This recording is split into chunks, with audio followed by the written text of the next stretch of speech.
Bonsoir mes amis, c'est un grand privilège d'être ici ce soir, dans cette salle, pour servir les enfants de Dieu, les malades et les affligés, et pour présenter le salut à ceux qui ne sont pas sauvés.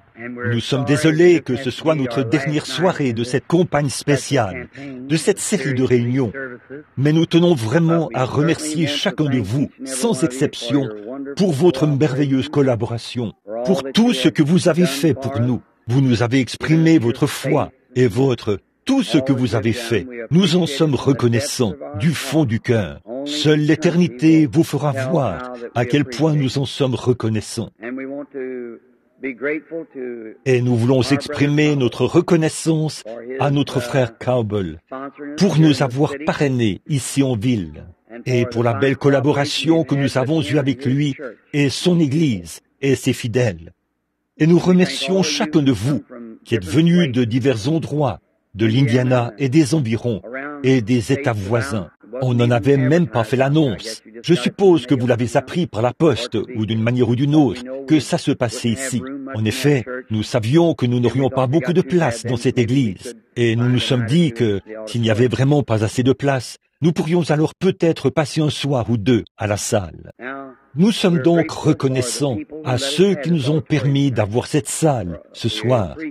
Nous apprécions le fait qu'ils aient ouvert cet endroit pour les services de ce dimanche soir. Pour la gloire de notre Seigneur Jésus-Christ, nous le remercions. Aussi, juste au moment où j'entrais tout à l'heure, mon frère et Billy et quelques personnes qui se tenaient là, dehors, m'ont dit qu'ils ont recueilli assez de fonds suffisamment pour payer toutes les dettes. Ils ont payé le loyer de l'église, le journal, les concierges de l'église, la musique, toutes les annonces dans les journaux, la diffusion à la radio. Tout a été payé jusqu'à ce soir.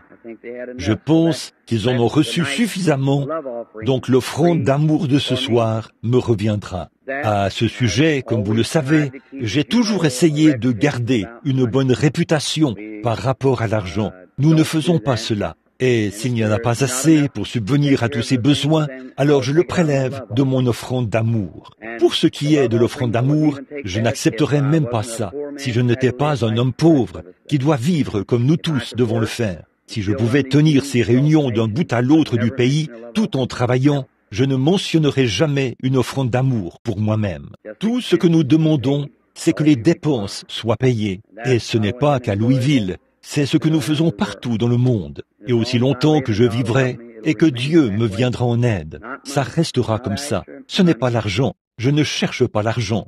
J'essaye d'amener les gens à croire au Seigneur Jésus-Christ pour leur salut et pour leur guérison. Vos dîmes et tout que vous avez versé la semaine dernière ont servi à cela. Et d'habitude, le dimanche soir ou le dernier soir de la série de réunions, peu importe le jour, si ça dure une semaine ou 2 semaines, 10 jours, ou peu importe le nombre de jours, on recueille une offrande d'amour pour moi. Et s'il en reste quelque chose, c'est entièrement versé pour les missions à l'étranger. Peut-être que mon secrétaire et les autres qui s'occupent de l'argent et tout sont assis ici en ce moment. Et il y a ma femme et les autres qui savent que c'est la vérité. Et le Dieu Tout-Puissant, qui est notre juge, sait que c'est vrai. Ainsi donc, nous vous remercions pour tout ce que vous avez fait. Alors, comme c'est le dernier soir des réunions, nous partirons demain pour Shreveport, en Louisiane. Et nous commencerons les services là-bas, dans la salle municipale. C'est là que commencera la prochaine série de réunions.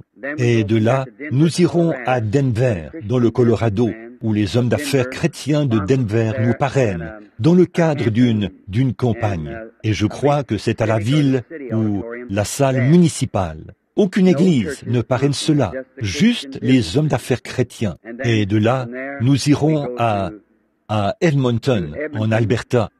Et de là, nous irons à Grande Prairie, en Colombie-Britannique, à Dawson Creek, et jusqu'au pays des Esquimaux. Et de là, nous redescendrons nous recommencerons ici, dans différents États, vers le mois de juin. Ce sera à Des Moines, dans l'Iowa. Puis nous irons au lieu de campement méthodiste, à Cedar Lake, à la convention là-bas. Et ensuite, dans le Pacifique Nord-Ouest. Et de là, nous irons à Durban, en Afrique du Sud. Cette fois-ci, ce n'est pas mon choix, ma programmation, c'est un « ainsi dit le Seigneur ». Et nous irons en Afrique, en Inde, en Palestine, au Luxembourg, à Francfort, en Allemagne, à Londres, puis à Paris, et nous reviendrons à la maison. Et partant de là, nous devrions revenir vers janvier ou février, puis nous irons en Nouvelle-Zélande, en Australie et en Orient. Et je m'attends à ce que des prières soient élevées de Louisville, Kentucky, en faveur de ces séries de réunions que nous aurons suivant cet itinéraire. Un de ces jours, s'il m'arrivait de revenir même dans un an, il y en a beaucoup qui sont assis ici ce soir, qui ne seront peut-être plus de ce monde, si je suis épargné. Dans un auditoire de cette taille, de 1000 personnes ou plus, peu importe, il y en aura beaucoup parmi vous qui seront partis. Puis, un de ces glorieux matins, je vous reverrai à la résurrection, quand les saints, les rachetés, seront ramenés sur la terre pour le glorieux millénium.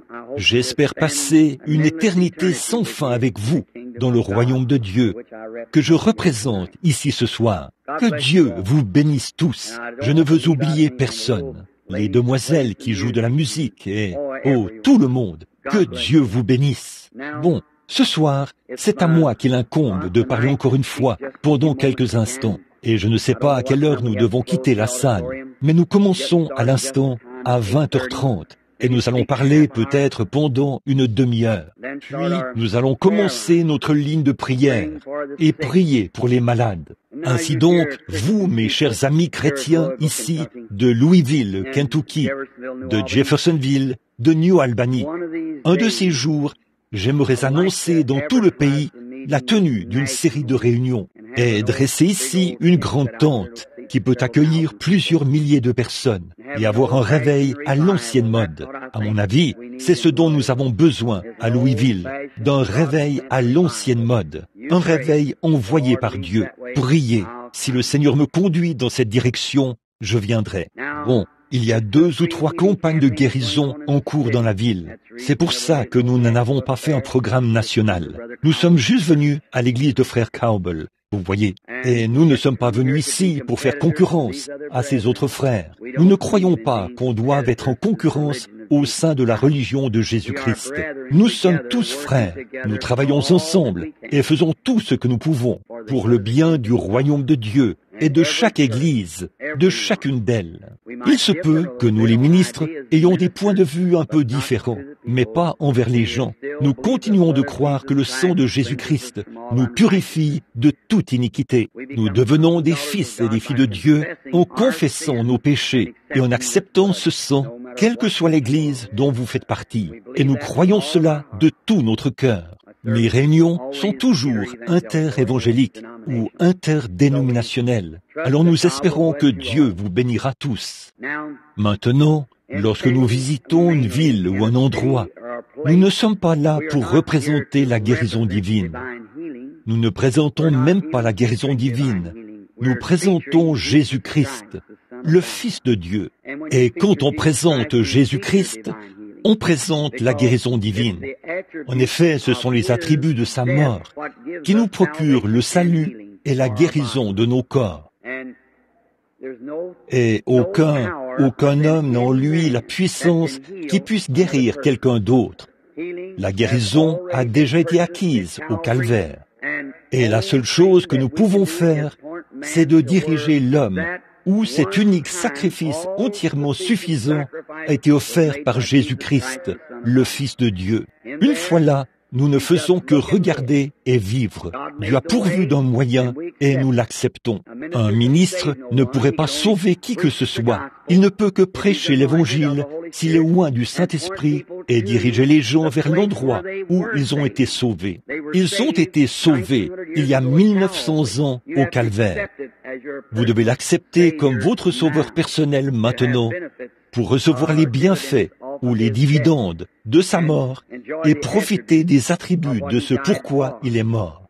Eh bien, c'est pareil pour la guérison divine. Il était blessé pour nos transgressions, brisé pour notre iniquité. Le châtiment qui nous donne la paix est tombé sur lui. C'est par ses meurtrissures que nous avons été guéris. Tout cela le même jour. part le même homme. Ils sont indissociables. Ils sont parallèles l'un à l'autre. Le sang qui coulait de son dos et celui qui coulait de ses blessures se sont mélangés et ont ruisselé sur ses pieds. Vous voyez, c'est ça. Le salut, la guérison, la paix, la satisfaction, la joie, tout ce dont nous avons besoin au cours de notre voyage terrestre a été pourvu au calvaire.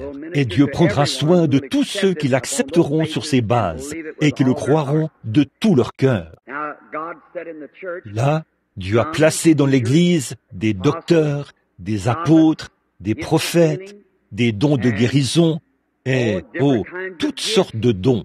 Il les a placés dans l'Église pour le perfectionnement de l'Église, pour rassembler l'Église. Et maintenant, les jours ont passé depuis la première génération des apôtres. Ils avaient tous les 9 dons qui étaient à l'œuvre dans l'Église. À la 2e génération, ils ont commencé à se refroidir. À la 3e génération, presque tout avait disparu. Ensuite, il y a eu les 1500 ans de l'âge des ténèbres. Puis, il y a eu la réforme. Après la réforme, il y a eu la sanctification. Après la justification, il y a eu John Wesley qui prêchait la sanctification. C'est là qu'il y a eu Calvin, Knox et tous ceux qui sont apparus jusqu'à la Pentecôte. Des Nazaréens, cet âge-là. Et maintenant, nous avançons tout droit vers un autre grand âge qui vient pour l'enlèvement de l'Église. Et là, nous vivons au jour de la restauration des dons. Cela a chopé beaucoup de leurs grandes et belles églises. Cela a fait reculer les Nazaréens. Cela fait de beaucoup de pentecôtistes des fanatiques. Mais Dieu continue quand même à avancer, à apporter la foi de l'enlèvement à son Église. C'est vrai. Donc, ce soir, je représente cette foi-là, la foi qui était transmise aux saints une fois pour toutes, sous la forme d'un don divin. Et, à mon avis, les dons et les appels, non pas à mon avis, mais la Bible dit que les dons et les appels sont sans repentir. Il n'y a rien que vous puissiez faire à ce sujet. Vous ne pouvez pas faire en sorte que vous ayez des yeux bleus alors que vous avez des yeux bruns. Vous êtes simplement ce que vous êtes par la grâce de Dieu. Vous ne pouvez même pas venir si Dieu ne vous appelle pas premièrement. Vous ne pouvez pas chercher Dieu si Dieu ne vous cherche pas premièrement. Et s'il ne vous appelle pas, nul ne peut venir à moi si mon Père ne l'attire. Donc, Dieu cherche. Dieu a placé dans l'Église. Et puis, depuis ma tendre enfance, je suis né ici, dans l'État du Kentucky. Des visions me viennent naturellement, comme manger ou quoi que ce soit d'autre. Ça vient simplement selon que Dieu le veut. Il les donne. Je fais simplement ce qu'il me dit de faire. J'ai certainement de nombreux critiques. Il y a beaucoup de gens qui ne croient pas à cela. Peu importe ce qui arriverait, ils n'y croiraient pas de toute façon. Je m'attends à voir ça. Et si je n'avais pas ça, je m'avancerais à un hôtel quelque part et je dirais, « Seigneur bien-aimé, qu'est-ce qui ne va pas chez moi ?» Car tous ceux qui vivent pieusement en Jésus-Christ seront persécutés. C'est vrai, nous devons subir cela.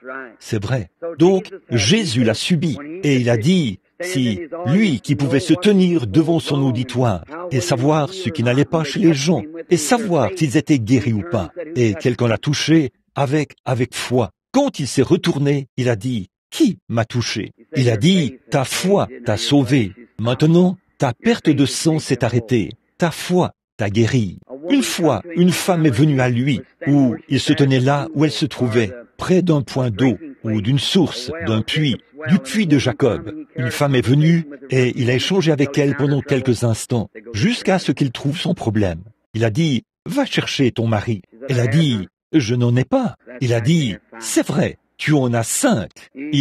Quand il était ici, il savait où se trouvait un poisson qui avait une pièce de monnaie dans la bouche. Il savait où se trouvaient 2 mulets attelés au carrefour. Et il savait à quel endroit un homme porterait une cruche. Il savait beaucoup de choses. Il connaissait Philippe quand il est venu à lui. Il savait qu'avant de venir, il avait prié sous un arbre. Il savait qu'il était un homme bon et juste. Mais il a dit, d'après ses propres paroles, « Je ne peux rien faire de moi-même, tant que le Père ne m'a pas montré ce qu'il faut faire. » Que tous ceux qui croient cette écriture disent « Amen ».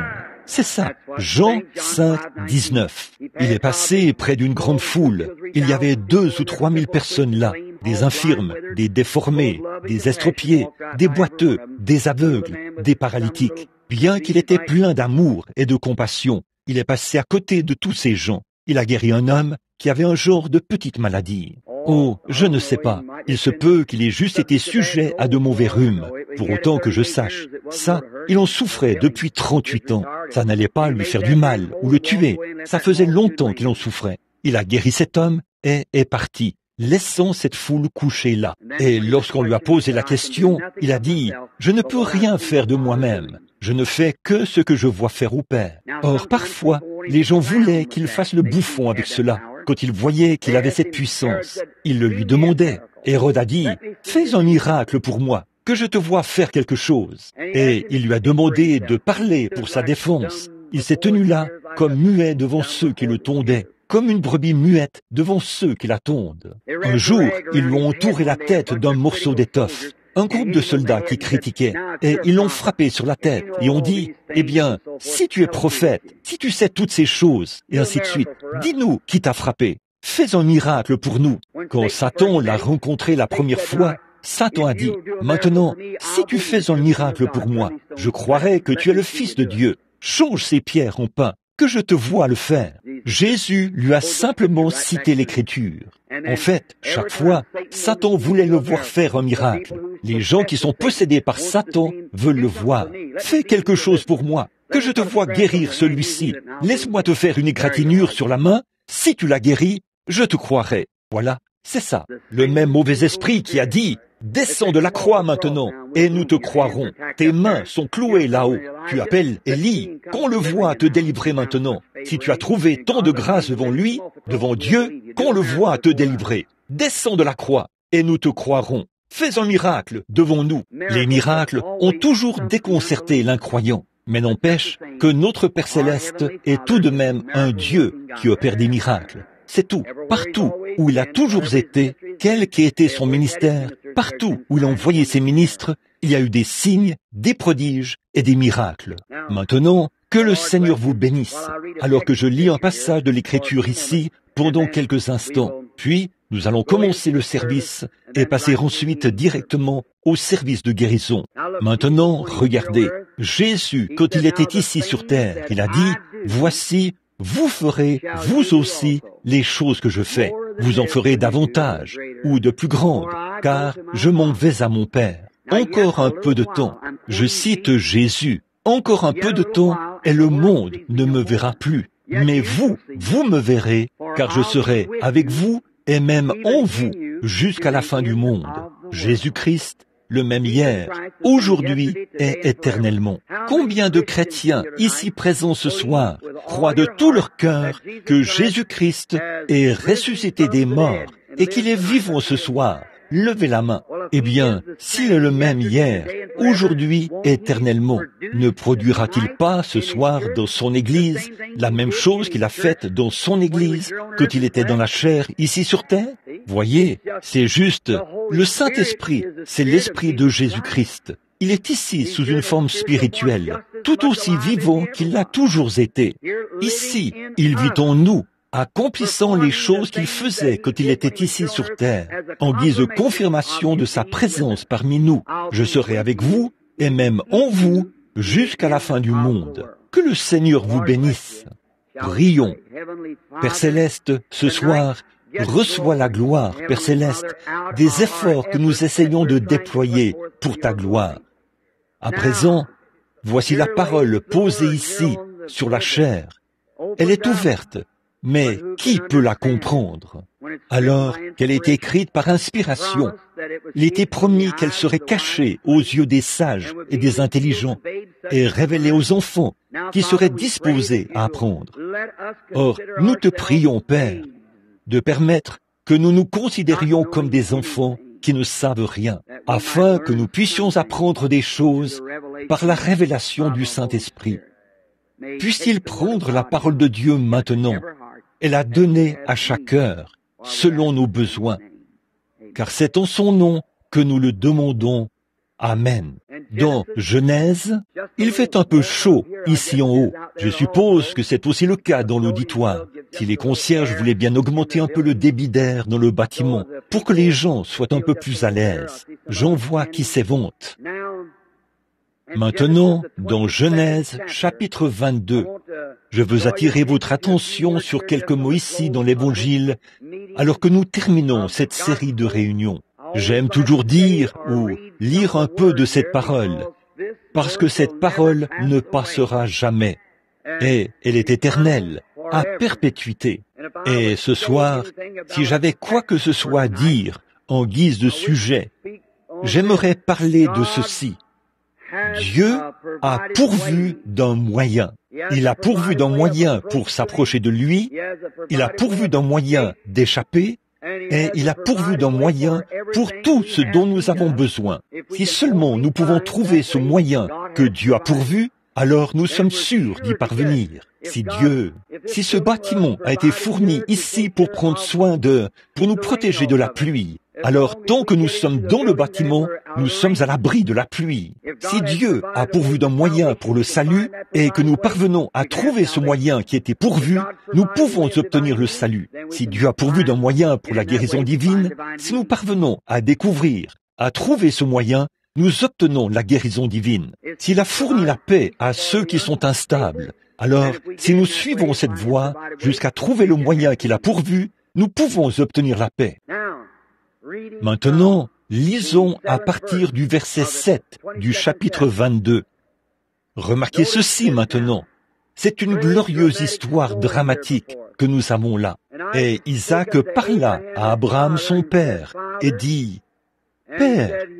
Et il dit, « Me voici mon fils. » Il dit, « Voici le feu et le bois.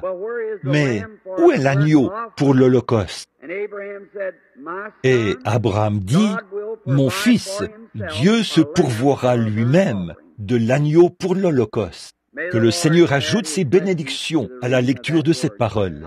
Je pourrais aussi ajouter ceci, lire le verset 14, en réponse à cela. Abraham appela le nom de ce lieu-là Jéhovah Jireh.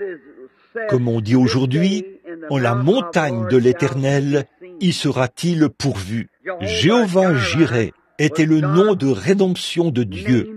Dieu, le mot Jéhovah Jireh signifie « Dieu se pourvoira lui-même du sacrifice ». Autrement dit, Dieu préparera un moyen. Eh bien, Dieu avait 7 noms composés en rapport avec la rédemption. Jéhovah Jireh, Jéhovah Manassé, Jéhovah Rapha, celui qui guérit. Et tous ces différents noms composés qu'il portait, ce qu'il était, qui représentait ce qu'il était pour les gens. Et ce sacrifice qui a été pourvu ce soir, Jéhovah Jireh, l'Éternel se pourvoira lui-même de l'agneau. Alors que nous abordons maintenant cette glorieuse histoire dramatique que nous avons sous les yeux, puisse le Saint-Esprit prendre ces quelques paroles qui seront prononcées et les ancrer dans chaque cœur.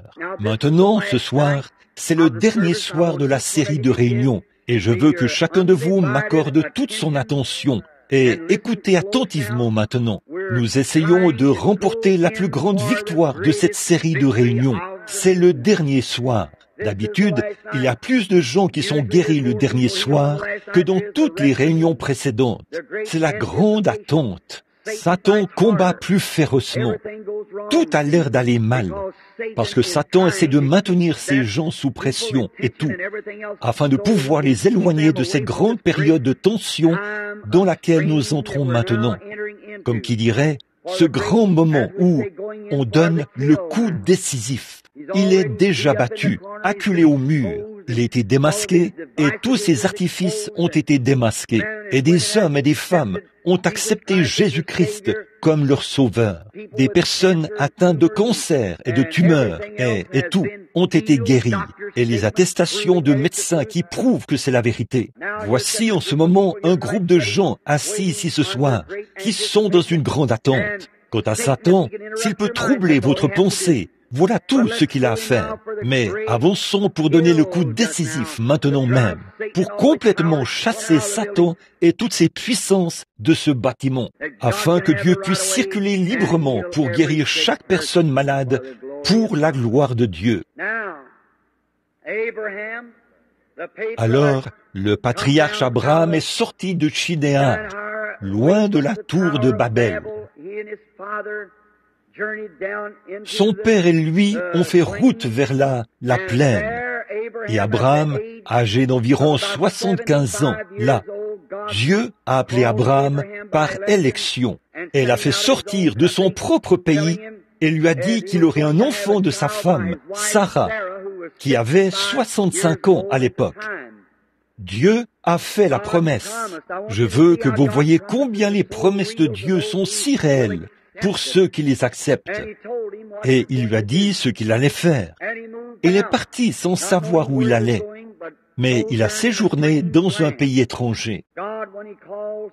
Dieu, quand il appelle les gens, il exige une séparation totale d'avec toutes les choses du monde, un anéantissement des choses du monde. Séparez-vous et Dieu vous bénira. Sortez du milieu d'eux.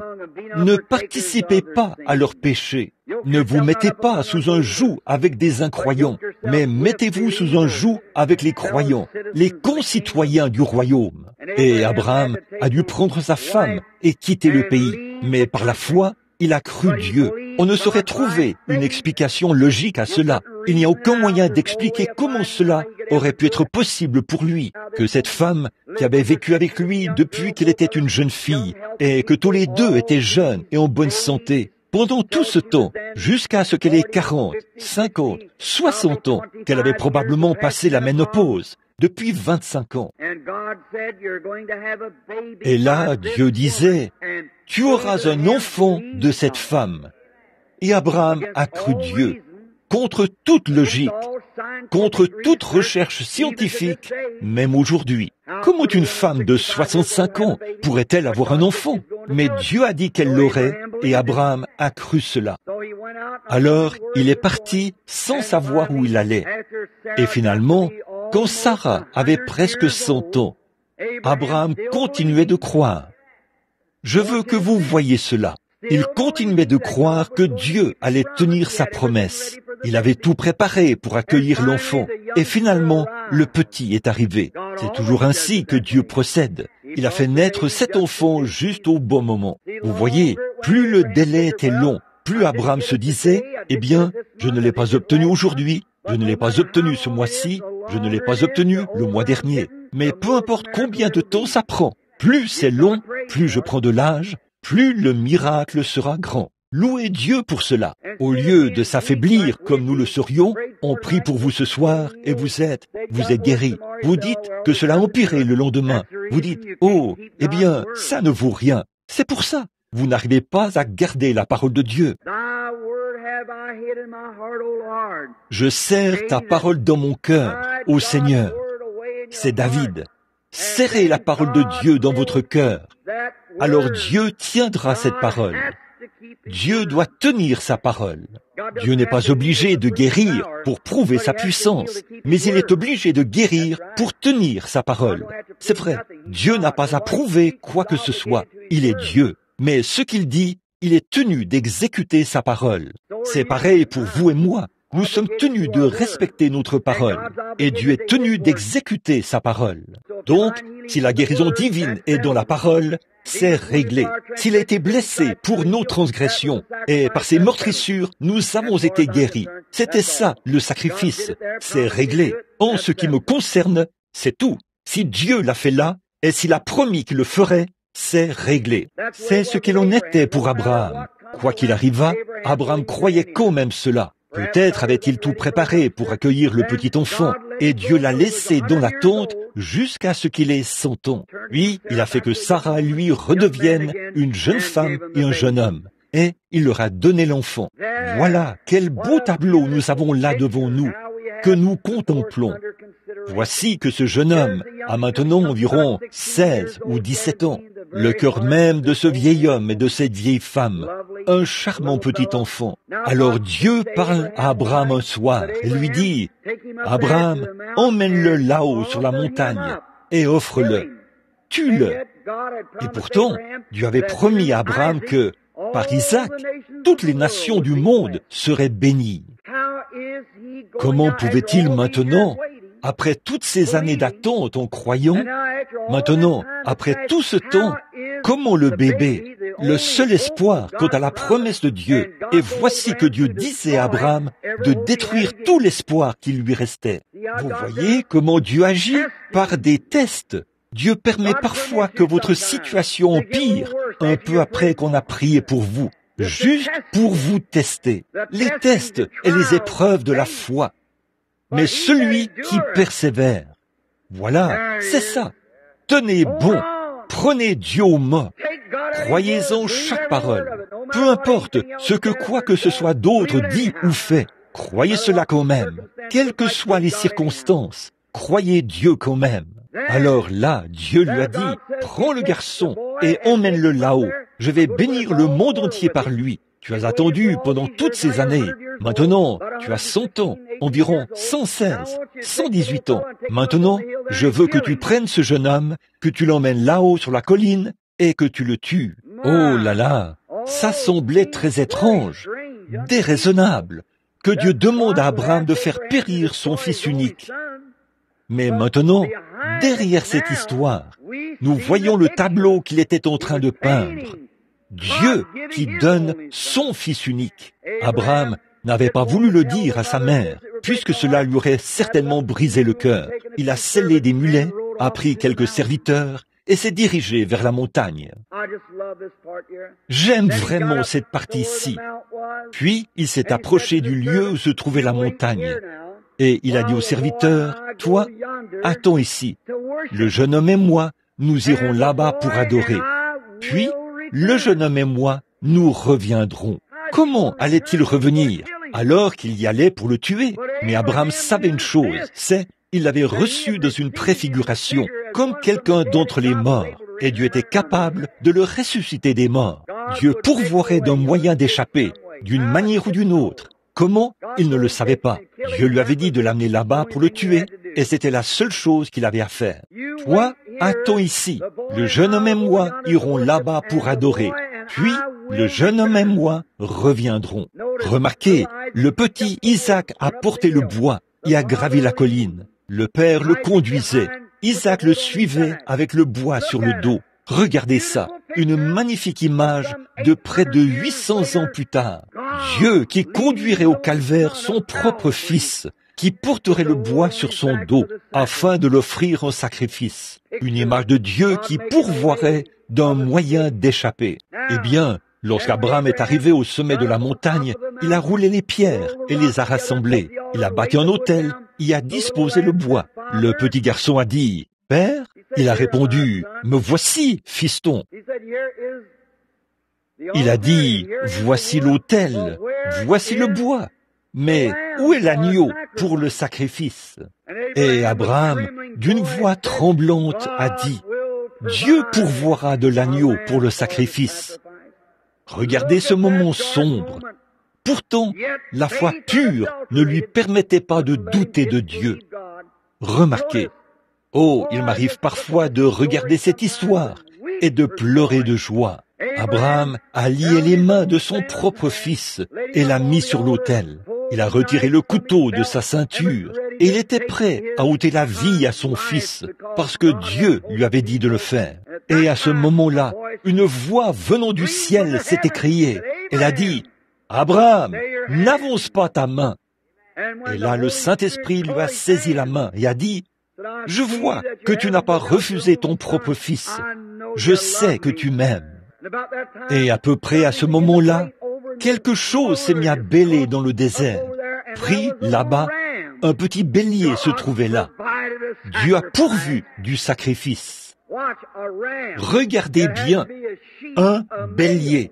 Il fallait que ce soit un mouton, un mâle, un bélier, un type de Christ qui prendrait la place de la mort. Voilà le sacrifice pourvu par Dieu. Et Abraham a offert ce sacrifice à la place d'Isaac. Quelle magnifique image, là! Remarquez, Dieu a toujours pourvu d'un moyen. Il pourvoira d'un moyen ce soir, pour chacun de vous.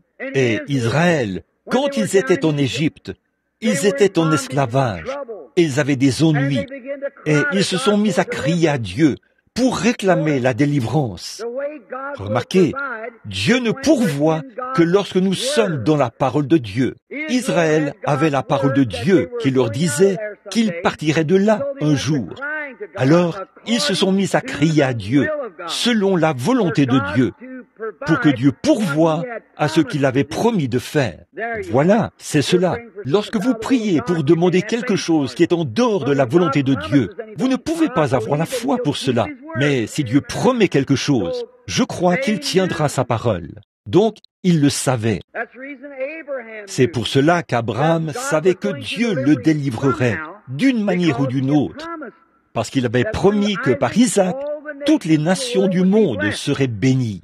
Là-bas, en Égypte, les enfants d'Israël savaient que Dieu leur avait promis la délivrance. Alors, ils se sont mis à prier pour obtenir l'effet de la promesse. Vous dites, frère Branham, quant à la guérison divine, si je savais que Dieu a promis cela, très bien, prenons ceci un instant. Jacques 5, 14. S'il n'y a pas de campagne de guérison quelque part dans la ville, il a dit, si quelqu'un parmi vous est malade, qu'il appelle les anciens de l'Église, qu'on loigne d'huile, et qu'on prie pour lui.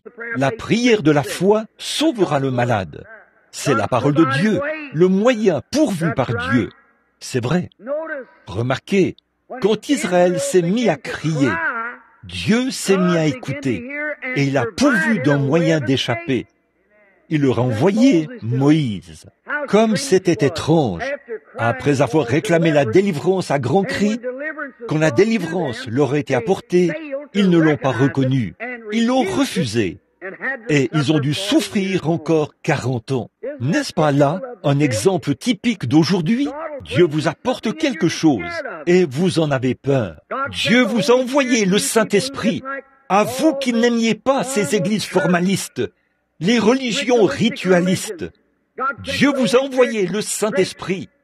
Un grand nombre de ces gens en ont peur. Un soir, les disciples étaient sur le point de faire naufrage dans un petit bateau qui ballottait sur la mer, et ils ont appelé à l'aide. Quand ils ont vu venir le seul homme qui pouvait calmer les vagues, ils ont eu peur de lui et ont cru qu'il était un fantôme. Le seul espoir qu'ils avaient, ils en ont eu peur. Il y a des hommes et des femmes assis ici ce soir qui ont le cancer, qui souffrent du cœur, de maladies dangereuses, sans doute. Et le seul espoir que vous avez, après que votre médecin fait tout son possible, vous avez simplement peur de tendre la main pour lui faire confiance. N'ayez pas peur. Acceptez sa parole. Tenez-vous là. C'est le moyen que Dieu a pourvu pour vous. C'est dans ce but que Dieu vous a envoyé ici ce soir. Il ne vous a pas envoyé ici ce soir pour que je prie pour vous. Il vous a envoyé ici ce soir pour que vous acceptiez le moyen qu'il a pourvu. Jésus-Christ, le sacrifice expiatoire pour le péché et la maladie. J'espère que vous saisissez. Remarquez, ils ont réclamé la délivrance à grands cris. Dieu leur a envoyé la délivrance.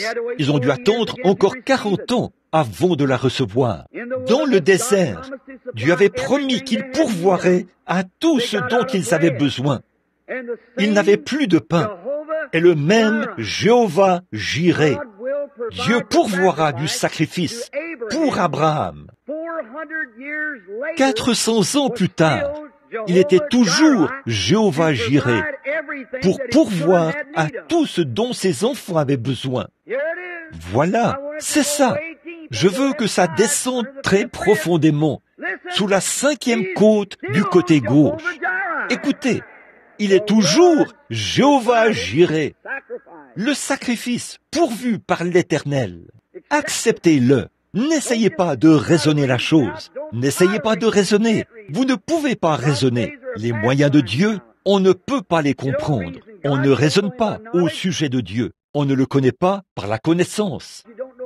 On ne le connaît pas par l'instruction. On le connaît par une seule chose, la foi. On ne peut pas raisonner. Il est déraisonnable de croire qu'on puisse raisonner la chose. On ne le peut pas. On doit simplement l'accepter. Remarquez, encore, en ce moment vraiment particulier, il manquait de pain. Qu'allaient-ils faire? Si Dieu leur avait dit qu'ils allaient au pays promis, c'était à Dieu de prendre soin d'eux jusqu'à ce qu'ils y arrivent.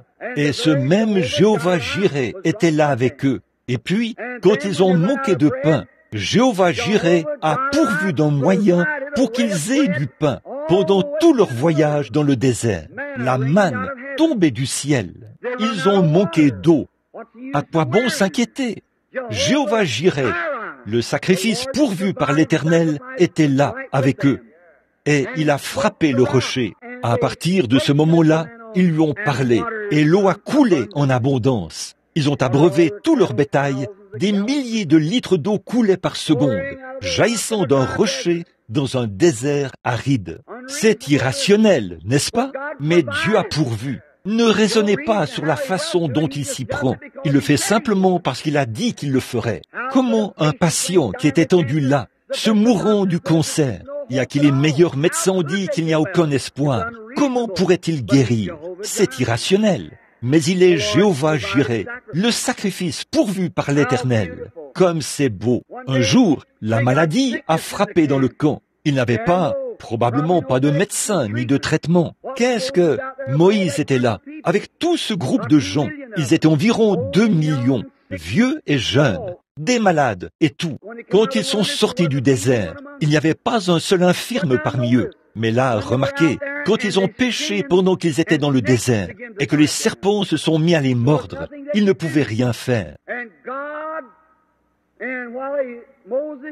Et Dieu, lorsque Moïse lui a parlé, il a pourvu d'une expiation. Il a dit à Moïse, va chercher un morceau d'airain, fais-en un serpent et place-le sur une perche. Il arrivera que quiconque regardera ce serpent se rétablira. C'est encore un beau type. L'airain, le serpent lui-même, signifiait le péché déjà jugé. En Éden, il avait déjà été jugé lorsque Dieu avait prononcé le jugement contre le serpent. L'airain représente le jugement divin sur l'autel d'airain où les corps des animaux étaient brûlés, après que le sang avait été prélevé tous les jours à 9 heures, à midi et à 15 heures. Des litres de sang étaient répandus sur cet autel, au-dessus des corps des animaux morts, et de la fumée noire s'élevait. Chaque juif en Palestine se prosternait et levait les mains au ciel. Et au fur et à mesure que cette fumée montait, ses prières l'accompagnaient. Très bien, le jugement divin, les corps brûlés sur un autel d'airain, exactement comme en Israël, quand Akab avait fait pécher Israël. Élie est allé scruter les cieux. 3 ans et 6 mois s'étaient écoulés sans pluie. Il a dit, ça ressemble à de l'airain, le jugement divin. Dans Apocalypse, quand ils ont vu Jésus, dans Apocalypse 1, ses pieds ressemblaient à de l'airain, le jugement divin. Le serpent représentait le jugement divin pour apaiser Dieu. Ces jugements sont divins. Et puis, la perche représentait la croix, et le serpent représentait Jésus, le bien-aimé Seigneur Jésus. Il est descendu et a été fait péché. Dieu lui-même s'est révélé dans un corps rendu semblable à une chair de péché, pour ôter du monde la maladie et le péché. Comme c'est beau! Et là, il a pourvu d'un moyen. Jésus a dit, de même que Moïse éleva le serpent d'airain dans le désert, il faut que le Fils de l'homme soit élevé. Maintenant, pourquoi le serpent d'airain était-il élevé? Pour plus d'une raison. Ils avaient péché et ils étaient malades. Bon, donc, Jésus a été élevé, blessé pour nos transgressions. C'est par ses meurtrissures que nous sommes guéris. Plus d'une raison. Et ce soir, que Christ guérisse les malades est encore tout aussi réel que ça l'est de sauver les pécheurs. Un miracle qui est beaucoup plus grand pour lui que de sauver un pécheur. C'est qu'il doit changer ses manières de faire. Ce qui est certain, c'est qu'une fois changé, il saura comment croire Dieu au sujet de sa guérison. Vous voyez ce que je veux dire? Rapidement, un autre beau type qui me vient à l'esprit, c'est dans le livre de Ruth. Beaucoup d'entre vous survolent ce livre sans réfléchir. Vous ne réfléchissez pas à ce que cela signifie. Dans tout l'Ancien Testament, c'est l'une des plus belles histoires qui présente un type de Christ. Dans le premier chapitre du livre de Ruth, Naomi, le mot Naomi signifie agréable. Elle, son mari et ses 2 fils ont quitté la Palestine, un type de l'Église. Ils ont quitté la Palestine et sont allés au pays de Moab. Et là, ils se sont installés hors de leur patrie. C'est le symbole de la rétrogradation, comme Israël l'a fait. Tout Juif qui quittait la Palestine était en dehors de la volonté du Seigneur. Dieu avait donné la Palestine aux Juifs et il leur avait dit « Demeurez-y ». Et Ruth est sortie, ou non pas Ruth, mais Naomi. Puis ses 2 fils se sont mariés et tous les hommes sont morts, son mari et ses 2 fils. Elle a entrepris de retourner chez elle. Ses belles-filles ont fait un bout du chemin avec elle. L'une d'elles a levé les yeux et a considéré sa patrie. Elle est repartie. Mais Ruth, la Moabite, elle a refusé de retourner. Elle aimait sa belle-mère. Elle a dit, « Retournez vers votre peuple. Je suis vieille. Et même si j'avais d'autres enfants, eh bien, vous connaissez les lois, comment les choses se faisaient à cette époque-là, vous qui étudiez la Bible. » Elle a dit, « Si j'avais un enfant, vous seriez trop vieille pour lui quand il aurait grandi. Donc, retournez et vous pourrez vous remarier. » Oh, j'aime ça. Naomi, là, le type de l'Église juive. Ruth, le type de l'Église des nations. Remarquez, voici qu'elle revient maintenant. Voyez, Ruth, qui était une femme des nations, une adoratrice païenne, a regardé en arrière et a dit, « J'irai avec toi. Où tu vivras, je vivrai. Où tu mourras, je mourrai. Où tu seras enterré, je serai enterré. Ton Dieu sera mon Dieu. » Ça, c'est l'Église des nations qui accepte le salut par Jésus-Christ, notre Seigneur. Remarquez, quelle belle image. Là, j'aurais aimé qu'on ait du temps. Le chapitre 2 du livre de Ruth révèle le moment de son retour. Quand elle est revenue, c'était tout juste au moment de la moisson, de la saison des orges. Et quand elle a vu, quand ses yeux ont vu sa patrie, elle a pleuré. Je désire ardemment entrer en Palestine. Vous voyez, ces personnes pleuraient en voyant leur patrie. Ces Juifs affluent en Palestine par milliers. C'est le calendrier du jour, frère. Je vous le dis, nous vivons au bout du chemin. Je ne serais pas du tout surpris que beaucoup de ceux qui sont assis ici et qui sont âgés voient ce temps où il ne restera pas pierre sur pierre à Louisville, dans le Kentucky. Ce sera peut-être dans un an. Je ne sais pas. Ne dites pas que j'ai dit dans un an. Je ne sais pas. Personne ne le sait. Mais nous sommes au bout du chemin. Ça, je le sais. Ces bombes à hydrogène et ces choses sont prêtes à exploser d'un moment à l'autre. Les Juifs retournent à Jérusalem et l'étoile de David à 6 branches, le drapeau le plus ancien du monde, flotte à Jérusalem pour la première fois depuis 2000 ans, un signe du temps. Et remarquez, c'est exactement comme Naomi, qui avait perdu tout ce qu'elle avait et qui était revenue tout juste à la saison des orges. Et aujourd'hui, la Palestine est en train de fleurir comme une rose. On y trouve certaines des plus grandes choses, des richesses de tous les pays du monde. Des produits chimiques qu'on a trouvés dans la mer morte sont d'une valeur inestimable. La Palestine, le plus grand pays d'agrumes, on y cultive des citrons qui pèsent près de 2 kilos. Pensez-y, tout cela accomplit la parole divine de Dieu. Ils rentrent chez eux. Les Juifs sont en train d'y retourner à la saison des orges. Elle a levé les mains et a pleuré. Et les gens ont dit, « Voici Naomi qui revient. » Elle a dit, « Ne m'appelez pas Naomi, car Dieu m'a durement affligée. » Sans savoir ce qu'elle amenait avec elle. Le Juif est loin de se douter qu'en rejetant Jésus, il a tout simplement donné aux gens des nations la possibilité d'entrer. Oh, j'aime vraiment ça. Remarquez, donc, quand elle a levé les yeux, elle a pleuré. Et remarquez, alors il fallait tout son héritage lui avait été ôté. Alors, il leur fallait subvenir à leurs besoins. Ruth, qui était une jeune femme ravissante, est allée dans les champs de Bose pour glaner. C'est ce que faisaient les paysans, les pauvres. Je veux vous faire remarquer de quel type est l'Église. C'est une Église pauvre. Ruth, qui était un type de l'épouse des nations, là, elle marchait derrière les moissonneurs pour ramasser quelques pailles qui contenaient du blé, l'égrener comme ça et le mettre dans un sac pour subvenir à leurs besoins. Elle glanait, pieds nus, dans les champs de Bose. Et Bose était le seigneur de la moisson. Il représentait Jésus-Christ, le Fils de Dieu. Remarquez, le grand seigneur de la moisson. Et il est venu pour parcourir ces champs du regard. Il a vu les glaneurs qui étaient là. Il a vu les moissonneurs. Dès qu'il a posé les yeux sur Ruth, il est tombé amoureux d'elle. Christ, de son Église. Il a dit, « Qui est cette jeune fille qui glane dans les champs ?» Ils lui ont dit, « Ruth. » On l'a ramenée.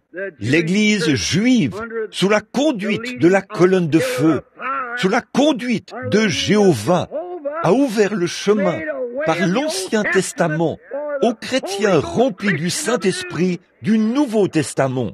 Ils l'ont amené avec eux. Oh, si nous avions le temps de nous arrêter un peu là-dessus. Remarquez leur retour. Puis il a dit qu'elle vienne s'asseoir à l'ombre et qu'elle mange avec nous. Oh, si nous avions le temps d'insister là-dessus. Remarquez, par la suite, Bose l'a observée et a vu qu'elle était une femme vertueuse. Ça, c'était certainement la sainteté. Alors, il a fait le tour pour donner des instructions à tous les moissonneurs.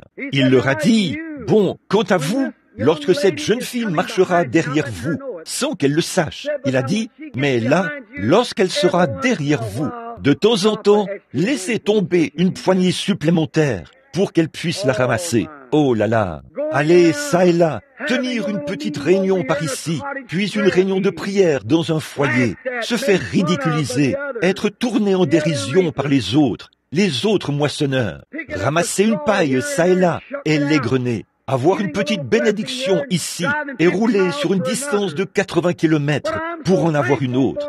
Mais je suis si reconnaissant d'avoir une grosse poignée de gens, de temps en temps. La petite église, née de nouveau, qu'on trouve dans un réveil à l'ancienne mode. Une poignée. Lorsqu'elle ramassait cela, je suppose, elle a dit que le Seigneur soit béni. Elle les égrenait. Et le soir, elle en avait un sac plein. Bose, qui représentait Christ, s'est rapidement rendu à la ville. Il ne voulait pas que cette jeune fille lui échappe. Il a dit, « À qui appartient-elle » On lui a dit, « À Naomi. » Et l'Église juive orthodoxe a donné naissance à l'Église des nations. C'est vrai. Il a dit, « Qui est-elle » On lui a dit, « Elle appartient à Naomi. » Alors elle va. Puis il s'en va. Il dit, « Maintenant, il me faut racheter tout ce qu'elle possède. » Or, selon la loi de la rédemption, dans l'Ancien Testament, il fallait que ce soit fait par un parent rédempteur. Selon l'exigence de la loi, ce n'est pas n'importe qui pouvait racheter des biens perdus.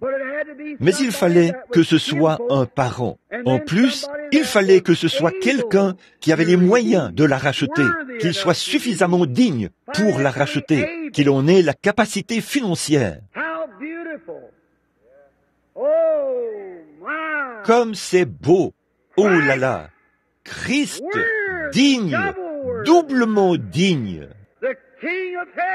Le roi du ciel, qui voit la petite église remplie du Saint-Esprit et qui laisse tomber une petite poignée de temps en temps. Remarquez, le seul moyen pour Dieu de racheter, c'était que Dieu descende et devienne notre parent. Dieu était esprit. Dieu est descendu et s'est fait chair. Dieu était en Christ, réconciliant le monde avec lui-même. Puis, pour racheter l'homme, il lui fallait devenir homme, un parent. Pouvez-vous imaginer la divinité qui descend, faite chair? L'amour. Que ferait un jeune homme pour sa jeune épouse qu'il veut prendre pour chérie? Il est aveugle, il est prêt à tout. Oui, monsieur, il la veut. Rien ne peut l'arrêter. Il est déterminé à la voir. C'est ce que Dieu a fait quand il a vu l'Église. Il l'a aimée. Rien ne pouvait l'arrêter. Il était prêt à donner sa vie et Dieu est descendu dans un corps de chair. Digne, le roi du ciel, s'est fait parent. Alors, Dieu, après qu'il est venu dans la chair, en Jésus-Christ, il est devenu un parent rédempteur. Observez Bose. Là, avant qu'il puisse la voir, il a dû demander s'il y avait quelqu'un, un proche parent, qui pouvait prendre cela, l'apprendre. Ainsi, personne ne pouvait le faire. Alors, il a dû rendre un témoignage public devant Israël pour faire savoir qu'il avait racheté Naomi. Et il a racheté Naomi afin d'obtenir Ruth. Oh là là!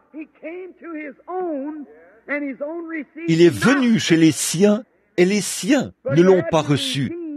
Mais il fallait qu'il rachète Naomi afin d'obtenir Ruth. Voyez, oh, quelle belle image!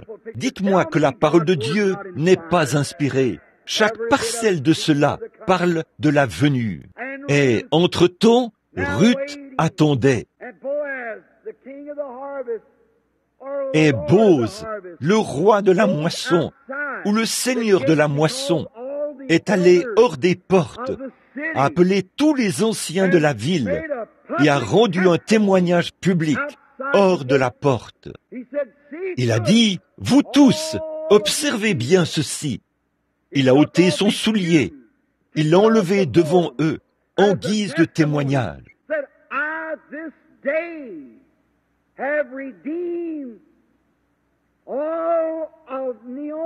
Il a dit, « Aujourd'hui, j'ai racheté tout l'héritage perdu de Naomi.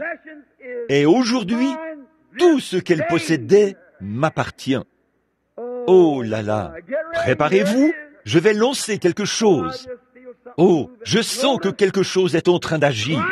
Remarquez, Christ, devant les anciens d'Israël, a été mené hors des portes de la ville et a rendu témoignage. Il a été blessé pour nos transgressions. C'est par ses meurtrissures que nous avons été guéris. Un témoignage public. Il a racheté l'Église. De quoi? De ce qu'elle avait perdu. Dans le jardin d'Éden, nous ne connaissions pas la maladie. Dans le jardin d'Éden, nous ne connaissions pas le péché. Dans le jardin d'Éden, nous ne connaissions pas la mort. Et Dieu a tant aimé le monde qu'il a donné son Fils unique. Et il a rendu témoignage hors de la porte qu'il avait pourvu d'un moyen d'échapper à tous ceux qui voulaient venir. Quelle belle image! J'espère que vous le voyez. Maintenant, que le Seigneur soit béni. Et d'après ce que je vois, peut-être que mon temps s'écoule rapidement. Dieu a pourvu d'un moyen, et il l'a fait en Jésus-Christ. Quand Jésus a gravi la colline de Golgotha, il était blessé, il saignait. La croix creusait un sillage sous les empreintes de pas ensanglantés, alors qu'il gravissait la colline. Il l'a gravi, a rendu un témoignage public. Il a été blessé pour nos transgressions. C'est par ses meurtrissures que nous avons été guéris. Il est mort et est monté en haut. Le croyez-vous? Et il a renvoyé des dons spirituels à l'Église. Il a pourvu d'un moyen. Et cette joie que nous avons dans nos cœurs maintenant, ce n'est que la compte, le gage de ce qu'il en sera quand nous serons entièrement rachetés. Et cette guérison divine que nous avons maintenant, c'est le gage de la rédemption de notre corps. Nous sommes rachetés. Dieu a pourvu du sacrifice. Je dois m'arrêter, mes amis, parce que les gens se lèvent et sortent.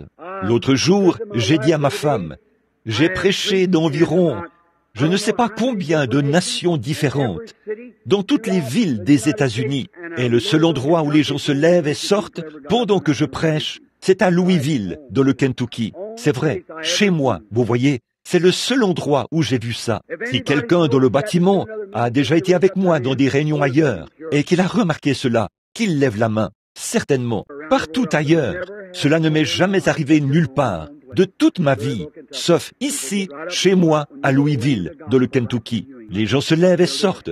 Quand on se met à placer l'évangile exactement sur la ligne de coupe, ils le font. Ça ne m'est jamais arrivé nulle part ailleurs, partout où je suis allé dans le monde.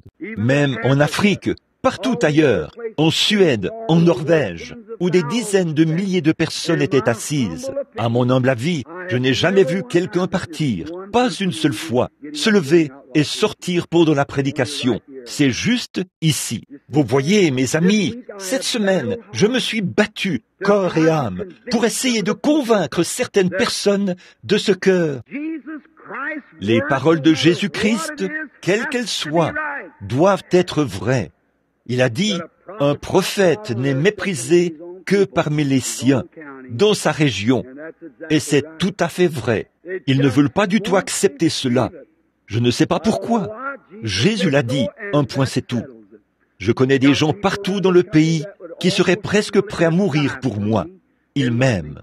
Mais en règle générale, c'est la parole de Dieu, et Dieu doit tenir sa parole pour pouvoir être Dieu. C'est vrai. Et tous ceux qui ont déjà assisté aux réunions, ailleurs qu'ici, nous avons eu ici le plus petit nombre de signes et de miracles qui se soient produits de toutes les séries de réunions que j'ai jamais vues de cette durée. D'habitude, il y a des aveugles, des sourds, des muets, des estropiés et tout, des fauteuils roulants empilés dans un coin, des gens qui se déplacent, des lits de camp et des brancards. Et pour autant que je sache, il n'y a eu que les 2 personnes qui sont assises ici. J'ai vu l'une des 2 auparavant, ce garçon-ci qui est assis là. J'ai vu le Saint-Esprit suspendu là, au-dessus de lui l'autre soir. Il est venu tout près. J'aurais pu prononcer sa guérison. Et juste au moment où avant la fin de la prédication, mais j'ai vu cela s'éloigner de lui et commencer quelque chose à traverser l'endroit où il était. Et cela l'en a privé. C'est la seule personne que j'ai vue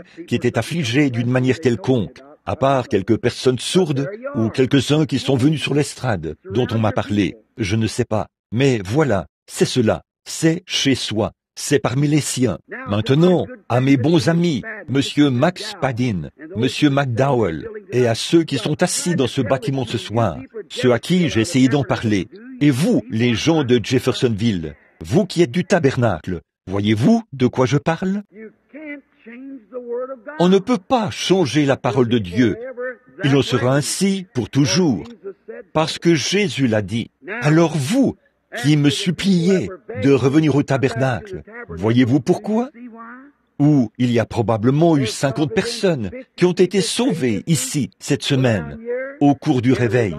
Peut-être pas autant que ça, peut-être pas 10, pour autant que je sache. Alors que d'ordinaire, en 8 jours ailleurs, on en aurait eu des centaines et des centaines et des centaines. Vous voyez la différence? C'est chez soi, c'est parmi les siens. Ce n'est pas parce qu'ils ne m'aiment pas, mais parce que Jésus l'a dit. Et quand il est allé chez les siens, la seule chose qu'il a pu faire a été d'imposer les mains à quelques malades et de les guérir. Il n'a pu accomplir de miracle. Pas vrai? Là, je cite l'Écriture. Et c'est comme ça que ça doit être. C'est vrai. Ce n'est pas moi, après tout. C'est lui. C'est vraiment lui.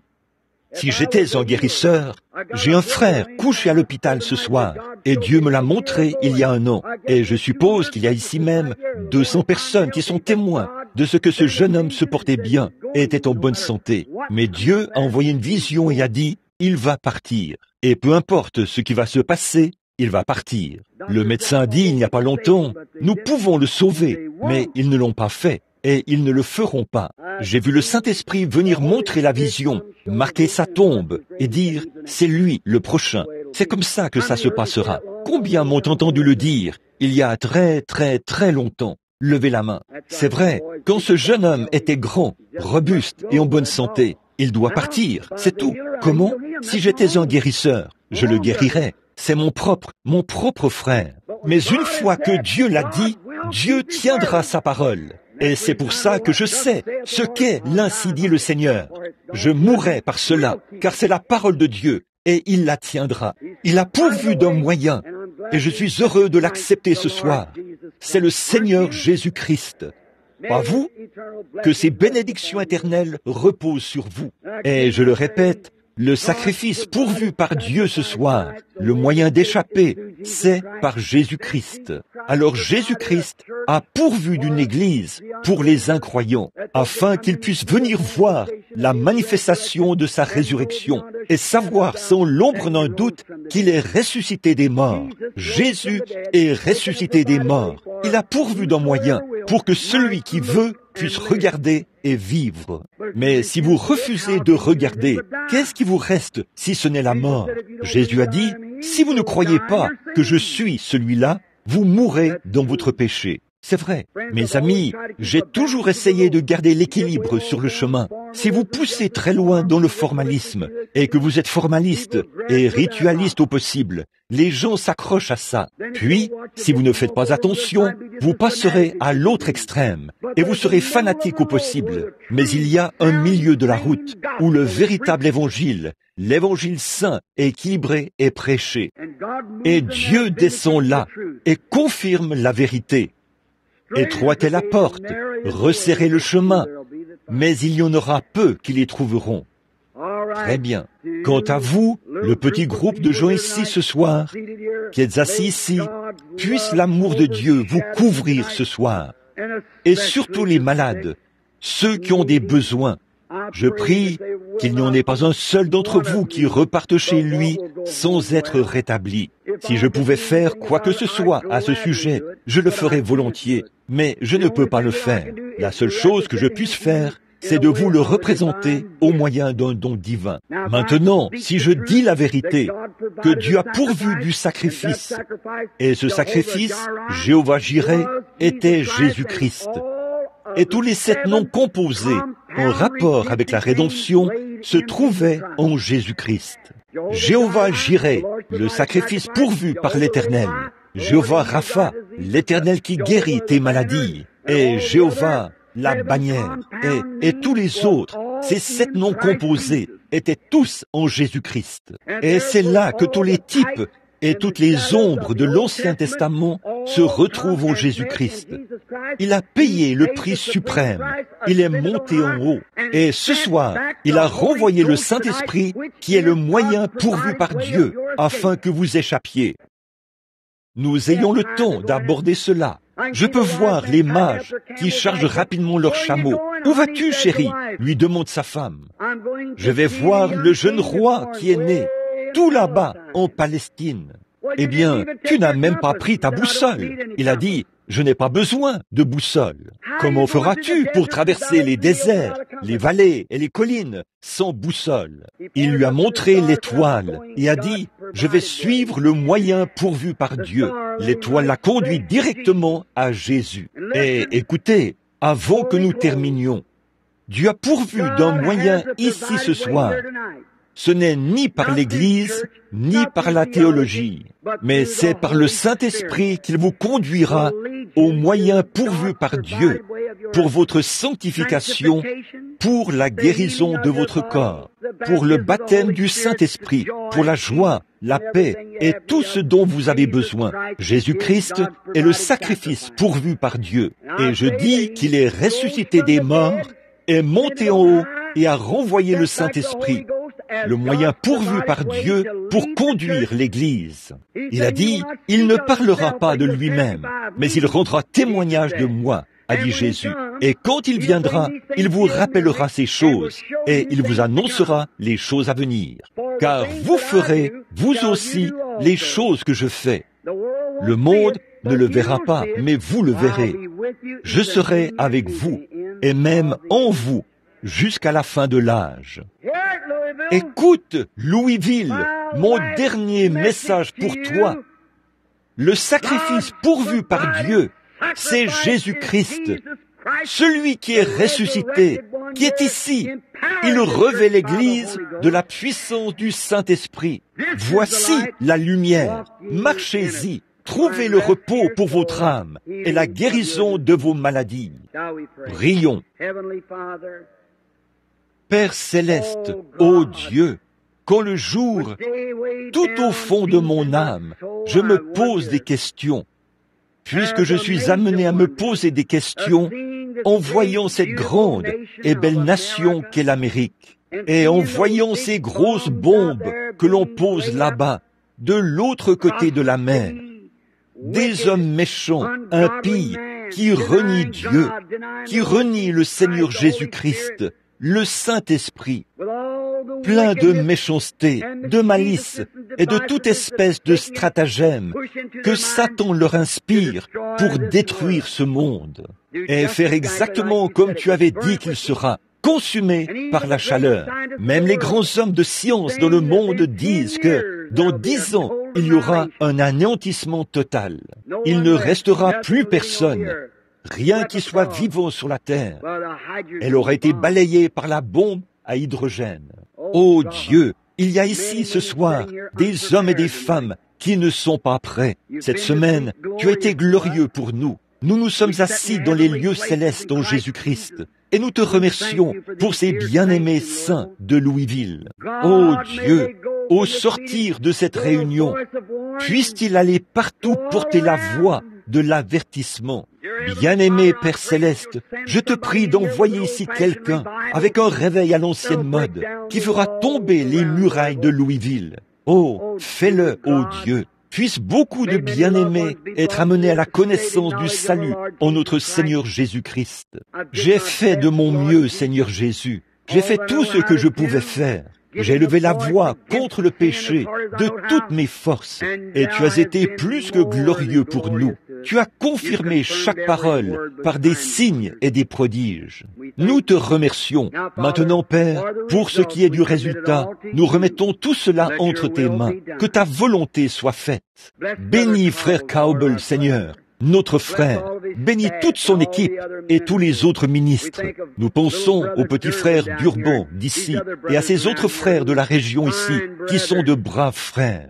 Ils font tout ce qu'ils peuvent pour combattre le péché, la méchanceté, le whisky, la beuverie, la mauvaise conduite, le badinage et tout ce qui accourt dans la ville.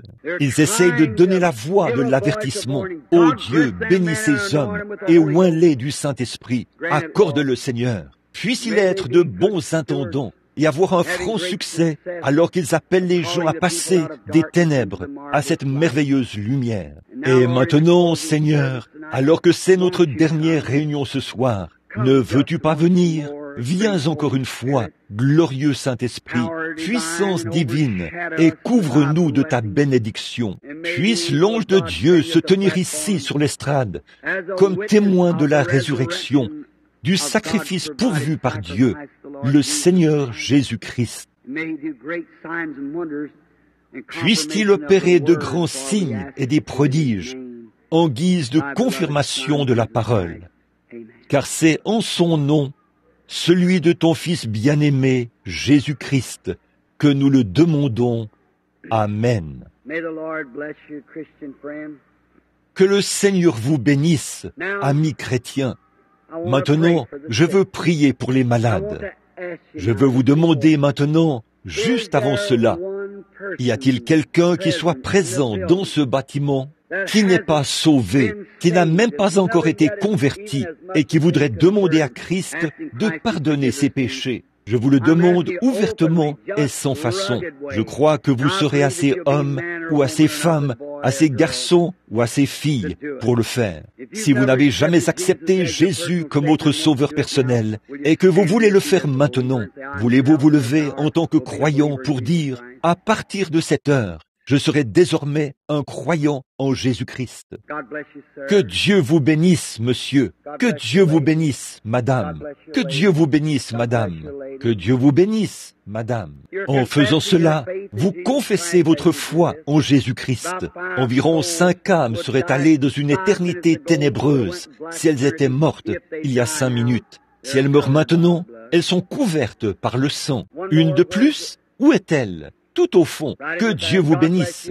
Oui, mon frère. Que Dieu vous bénisse, frère. C'est que Dieu vous bénisse. Que Dieu vous bénisse, sœur. C'est ça, cette vieille et rugueuse. Que Dieu vous bénisse, frère. Vous acceptez Jésus. Que Dieu vous bénisse, frère. Que Dieu vous bénisse. Quelque part au balcon, que Dieu vous bénisse, sœur. C'est merveilleux. Oh là là, j'aimerais que nous ayons de la place ici pour un bond des pénitents à l'ancienne mode et pour un appel à l'autel. C'est ce dont nous avons besoin maintenant même.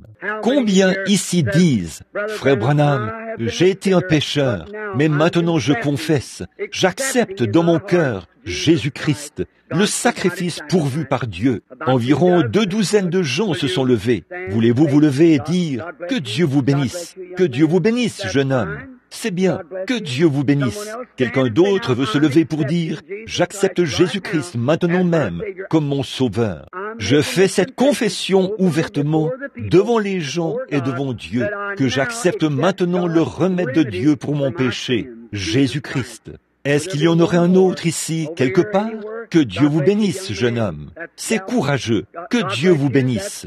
C'est bien. Quelqu'un d'autre voudrait-il se lever pour dire, j'accepte maintenant Jésus-Christ comme mon sauveur personnel. Je reçois le sacrifice pourvu par Dieu pour mon péché. Que Dieu vous bénisse. Papa, un homme âgé, aux cheveux gris, tremblotant, qui se lève pour accepter Jésus-Christ comme son sauveur. Eh bien, Dieu connaît votre cœur. Il est en train de vous regarder. Que Dieu vous bénisse, jeune homme. Je vous ai vu vous lever là-bas, vous qui portez un tricot rouge. Très bien. Quelqu'un d'autre veut se lever pour dire, j'accepte. Que Dieu vous bénisse. Et vous, la dame et le jeune garçon là-haut, que Dieu vous bénisse. Que Dieu, quand vous vous levez publiquement devant cet auditoire, votre nom est inscrit dans le livre de vie de l'agneau. Celui qui me confessera devant les hommes, je le confesserai devant mon Père et devant les saints anges. Si vous avez honte de moi ici devant les hommes, j'aurai honte de vous en ce jour-là. Avez-vous été pécheur et vous voulez être pardonné? Toute autre personne qui ne s'est pas encore levée et qui veut se lever, juste pour accepter le sacrifice pourvu par Dieu pour votre péché, voudriez-vous vous lever? Certains, que Dieu vous bénisse, que Dieu vous bénisse. Voilà un jeune soldat, que Dieu vous bénisse aussi, ici. Que le Seigneur soit avec vous, mon frère. Quelqu'un d'autre? Très bien. Que Dieu vous bénisse, madame. Que Dieu vous bénisse, sœur. C'est bien. Quelqu'un d'autre veut recevoir la vie éternelle en acceptant Jésus-Christ? Que Dieu vous bénisse. Oui, que Dieu vous bénisse. Vous 3, au balcon. N'est-ce pas merveilleux? Une trentaine de gens, ou plus, maintenant. Très bien. Que Dieu vous bénisse. Voilà le moyen. Acceptez Jésus, le sacrifice pourvu par Dieu. Il est Jéhovah Jireh. Très bien. Que le Seigneur vous bénisse là, au balcon, ma sœur, et vous donne la vie éternelle. Maintenant, vous avez trouvé grâce devant Dieu. Il n'y a pas un seul chrétien ici, s'il sait quoi que ce soit au sujet de Dieu, qui ne sait pas qu'au cours des 5 dernières minutes, l'atmosphère a complètement changé dans ce bâtiment. C'est vrai, voyez, c'est au moment le plus sombre que Jésus vient. Quelqu'un d'autre veut dire, j'accepte maintenant Jésus-Christ. Que Dieu vous bénisse, madame. Je l'accepte. Je veux que mon nom soit écrit dans son livre. Je l'accepte maintenant même, comme le chef suprême de ma vie.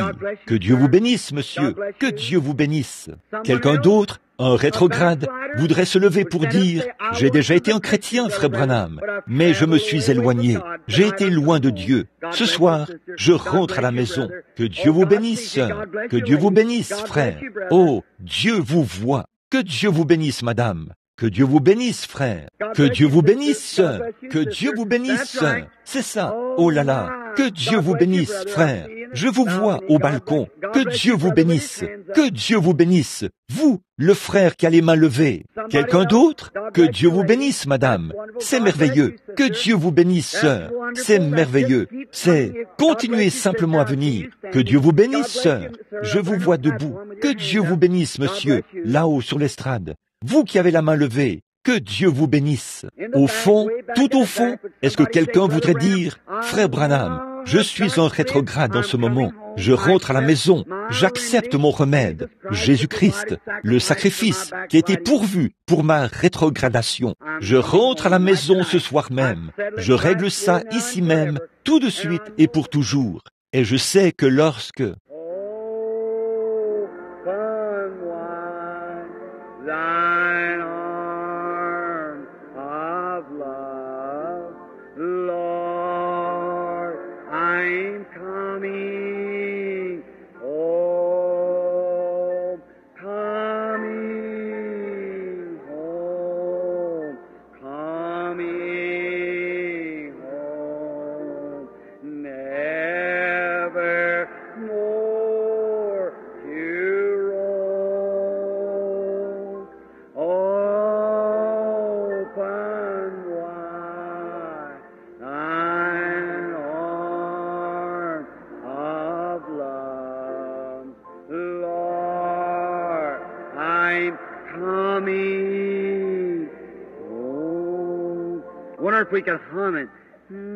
je me demande si nous pourrions le fredonner.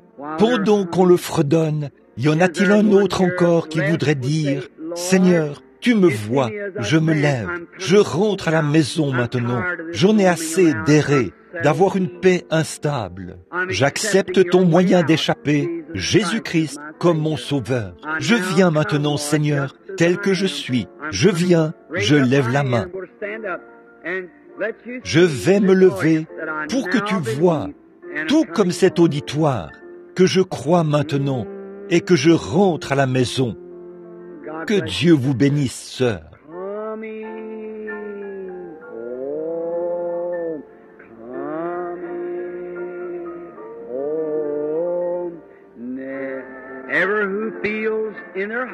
Tous ceux qui sentent dans leur cœur qu'ils veulent l'accepter, levez-vous.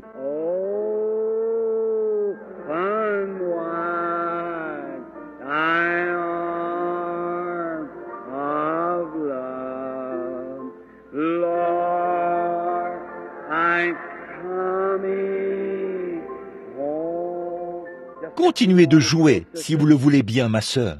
Je vais vous demander quelque chose maintenant. Vous tous qui vous êtes levés, je veux que vous vous mettiez debout pendant que je prie pour vous. Que toutes les personnes qui se sont levées se lèvent de nouveau, juste quelques instants. Levez-vous tout simplement partout dans le bâtiment. Que tous ceux qui se sont levés se lèvent de nouveau, partout, au balcon et partout, afin que nous puissions prier. C'est ça, c'est ça. Vous tous qui vous êtes levés, vous qui vous êtes levés il y a quelques instants, et s'il y en a d'autres qui veulent se lever comme eux pour accepter Christ, veuillez vous lever maintenant. Que Dieu vous bénisse. Courbons la tête maintenant. Bienveillant Père Céleste, ceux-ci viennent maintenant en tant que tes enfants. Ils sont déjà venus. Dès l'instant où le Saint-Esprit a parlé à leur âme, ils se sont levés et t'ont accepté, et tu leur as donné la vie éternelle. Ô Dieu, bénis-les, marche avec eux tout au long de la vie, Père. Certains d'entre eux ont été tes serviteurs autrefois, mais ils sont tombés. Et ce soir, par la prédication de la parole, le Saint-Esprit est descendu et les a oints. Et ils sont maintenant debout pour t'accepter. Et ils te rendent grâce pour la vie éternelle qu'ils possèdent maintenant en Jésus-Christ.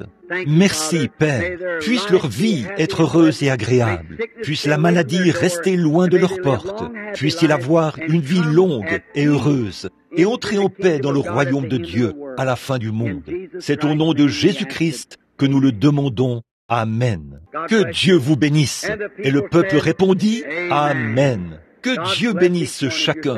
Si vous êtes assis près de quelqu'un qui s'est levé, serrez-lui la main, chrétien, et dites-lui combien vous êtes heureux pour lui. Nous n'avons pas d'espace ici pour les faire venir autour de l'autel. Nous n'avons pas du tout l'espace ici pour le faire. Que le Seigneur vous bénisse. Il y a beaucoup d'âmes. Maintenant, savez-vous, d'après la parole de Dieu, ce qui s'est passé au ciel à ce moment-ci? Les anges se réjouissent. Les drapeaux noirs de Satan ont été vaincus. Ils ont été terrassés et chassés. Et les anges et leurs drapeaux blancs de la victoire flottent au ciel ce soir. Et les cloches de la gloire retentissent. Elles font retentir des mélodies chaque fois qu'un pécheur vient à Christ. Que le Seigneur soit béni et loué à jamais. Oh là là! Je crois que nous allons avoir un vrai service de guérison maintenant. Oui? Quoi? Des cartes de prière?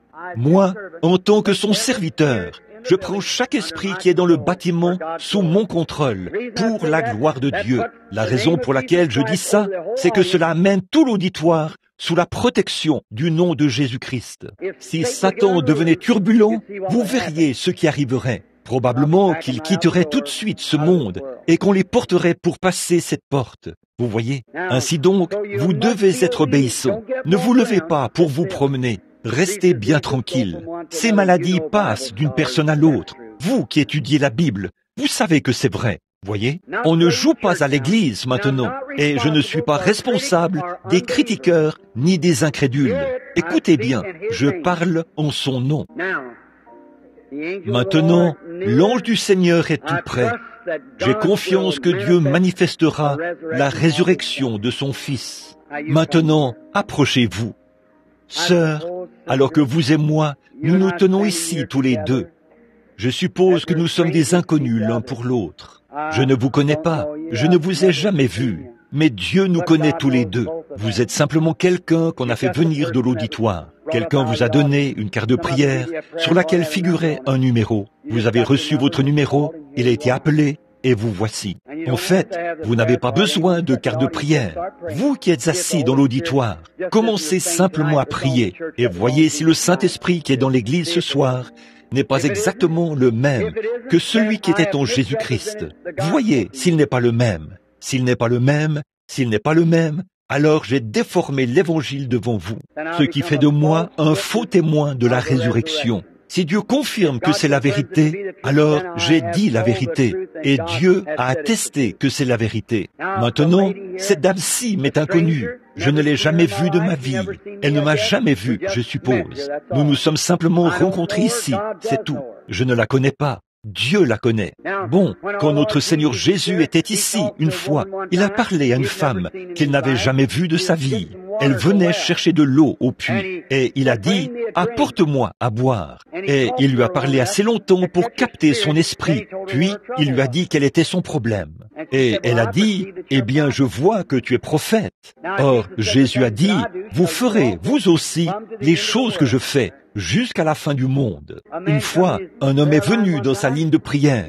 C'était un homme juste. Il lui a dit, « Tu es un chrétien, un brave homme, un homme honorable. » Il a dit, « D'où me connais-tu, rabbi ou révérend, docteur, peu importe comment vous l'interprétez. » Il a dit, « Avant que Philippe t'appelle, quand tu étais sous l'arbre, je t'ai vu. » Autrement dit, tu as prié avant de venir à la réunion, et je t'ai vu le faire. Il a dit, « Tu es le Fils de Dieu. Tu es le roi d'Israël. » Eh bien, si Jésus est ressuscité des morts, alors il fera la même chose. Maintenant, vous, dans l'auditoire, il est ici maintenant, l'ange du Seigneur. Vous en êtes maintenant conscient qu'il s'est passé quelque chose à cet instant précis. N'est-ce pas vrai? C'est vrai, il est ici. Maintenant, quant à vous guérir, ça, je ne le peux pas. Vous ne pourriez pas cacher votre vie, car vous n'êtes pas en présence de votre frère, mais en sa présence à lui. N'est-ce pas la vérité? Et vous le croyez de tout votre cœur. Et vous croyez que Dieu nous a envoyés ici pour essayer de vous aider. En plus d'être vous-même malade, vous avez un bien-aimé qui est malade. C'est votre mari. Il a une hernie, n'est-ce pas? Oui, vous êtes tous les deux guéris. Vous pouvez rentrer chez vous maintenant. Que Dieu soit avec vous et qu'il vous bénisse. Que Dieu vous bénisse, sœur. Une foi toute simple a touché et guéri cette femme. Venez. Bonsoir, sœur. Je suppose que nous sommes des inconnus l'un pour l'autre. Nous ne nous connaissons pas.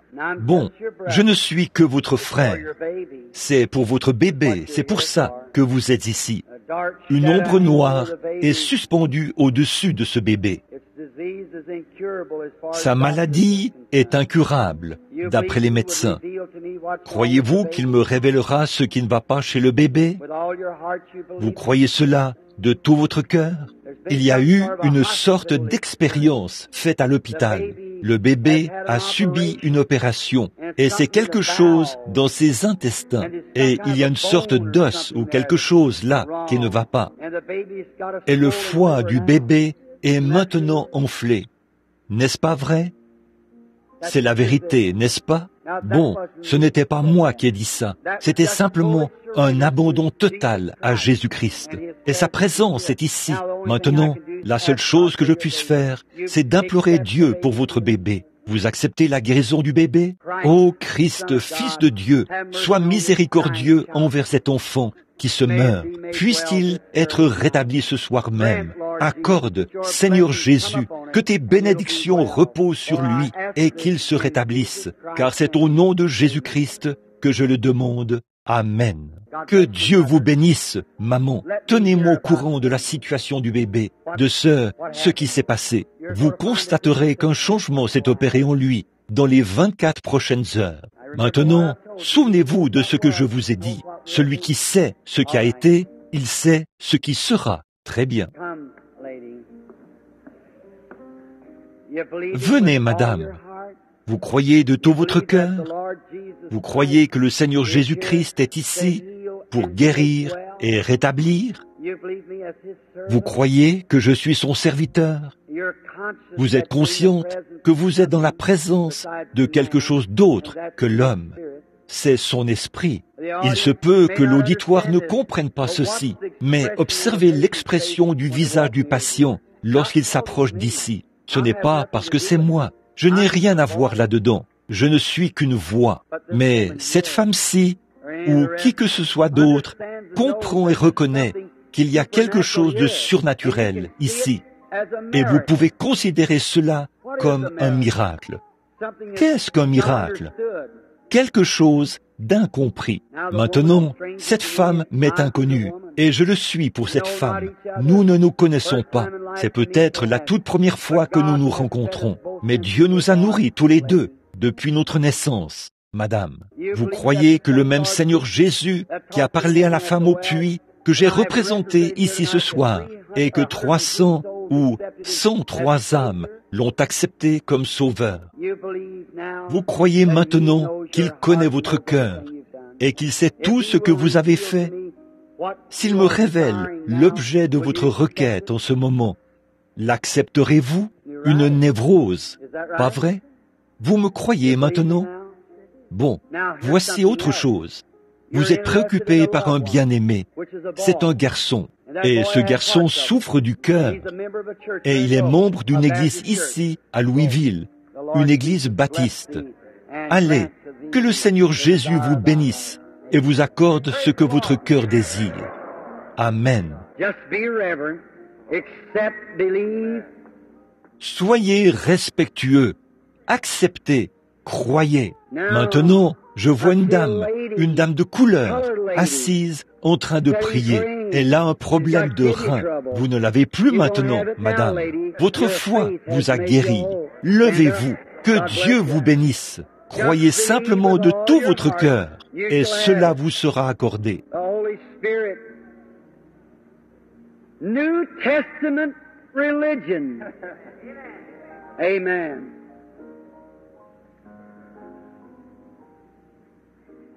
Le Saint-Esprit, la religion du Nouveau Testament. Amen. Vous croyez que cette tension artérielle vous quittera, monsieur? Vous qui êtes assis là à me regarder? Oui, très bien. cela vous est accordé. Que Dieu vous bénisse. Just believing.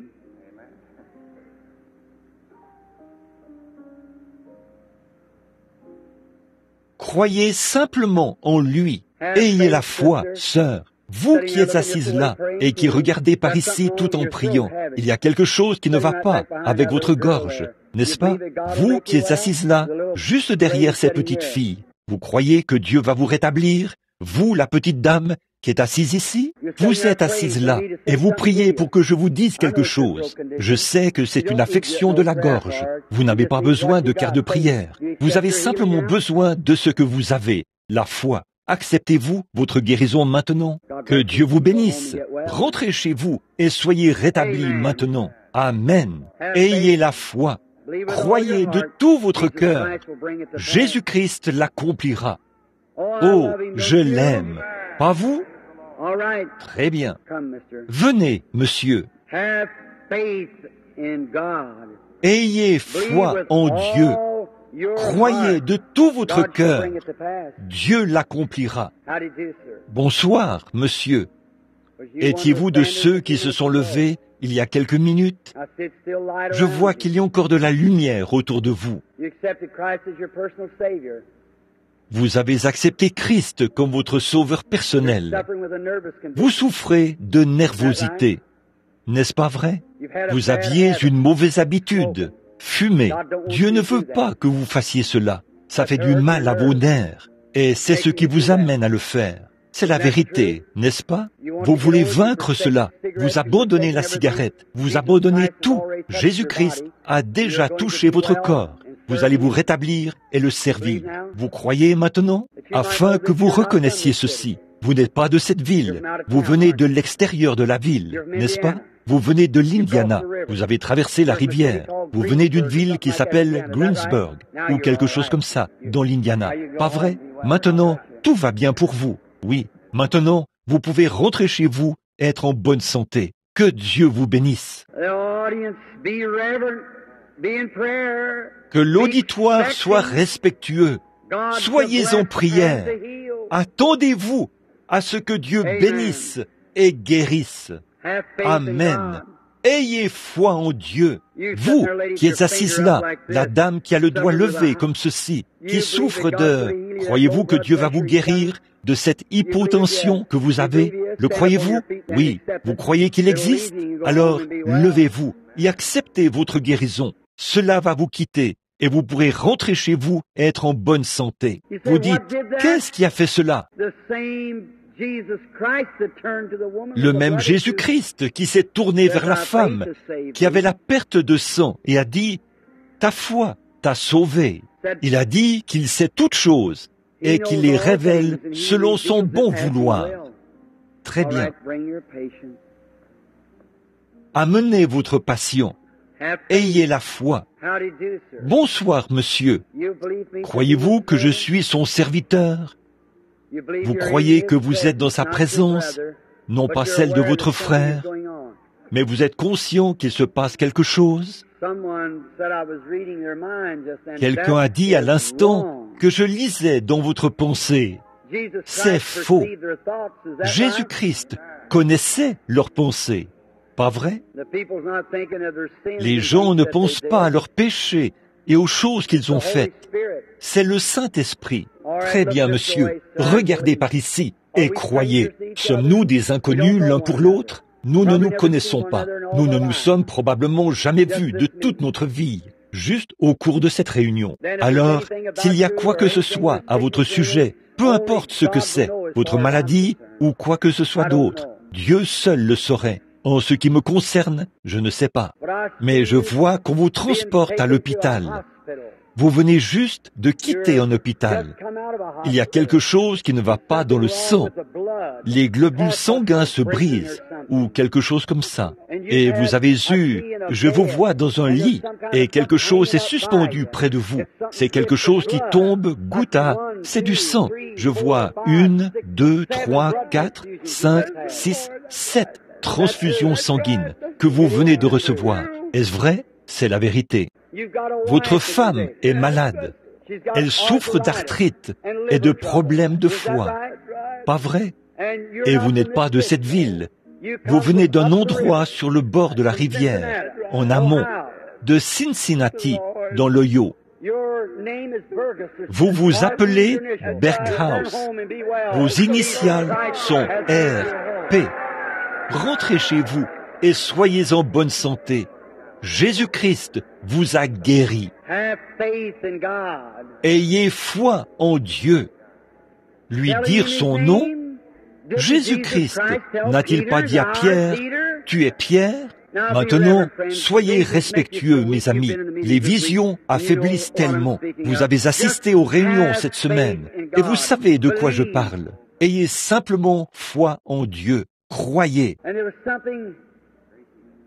Et il y avait quelque chose, juste un instant. Je vois une dame devant moi. Non, c'est cette dame qui est assise juste ici, au bout. Vous êtes, ce n'est pas vous, c'est quelqu'un d'une autre apparence. C'est une bien-aimée qui est à l'hôpital et elle a un cancer. C'est une dame, elle est mourante. C'est votre belle-sœur, pas vrai? Si c'est vrai, levez-vous maintenant et acceptez la guérison pour votre belle-sœur qui est à l'hôpital. Le Seigneur Jésus-Christ qui sait tout cela. Très bien, sœur, vous qui êtes en train de taper des mains et de vous réjouir. Il y avait quelque chose qui n'allait pas avec vos mains, n'est-ce pas? Très bien. Elles sont guéries maintenant et vous pouvez rentrer chez vous. Et vous qui êtes assises là, à côté d'elle, vous aviez des calculs biliaires, n'est-ce pas, madame? Vous qui êtes assises là, levez-vous. Vous aussi, vous pouvez rentrer chez vous et être rétablis. Cela vous quitte au nom du Seigneur Jésus-Christ. Croyez seulement. Tout est possible à ceux qui croient. Ayez foi en Dieu. Amenez la dame. Vous croyez, madame, alors que vous vous avancez, vous acceptez Jésus comme sauveur et vous m'acceptez comme son prophète. Alors, si c'est le cas et que j'ai rendu témoignage de la résurrection de Jésus-Christ, celui qui s'est tenu là, qui a parlé à la femme au puits et qui a su exactement quel était son problème, il lui a dit, « Va chercher ton mari. » Elle a dit, « Venez voir un homme qui m'a dit tout ce que j'ai fait. » Il ne lui a jamais dit tout ce qu'elle avait fait, mais il savait, selon ce que le Père allait lui révéler, tout ce qu'elle avait jamais fait. Est-il le même Seigneur Jésus ressuscité? Vous avez eu un accident. Non, vous avez eu quelque chose comme... Vous avez été... C'est le Saint-Esprit que vous recherchez. Le baptême du Saint-Esprit. C'est exact. Et vous avez... J'ai vu quelque chose. Vous avez aussi de l'hypertension, n'est-ce pas? Juste un instant. Une vision est apparue devant moi. Oh, c'est la femme qui est assise là, en train de prier. C'est vous qui avez eu... Vous vous êtes fait mal au pied, n'est-ce pas? Un accident, et vous avez été blessé au pied, pas vrai? Et vous avez des problèmes de reins, pas vrai? Cela s'est déplacé vers cette femme. Vous serez toutes les deux rétablies. Jésus-Christ. Alléluia! Oh, le glorieux et incomparable Seigneur Jésus-Christ, qui a sauvé votre âme il y a quelques instants. Il confirme sa présence. Amen. Vérifiez sur l'enregistrement et voyez si ce qu'il dit n'est pas la vérité.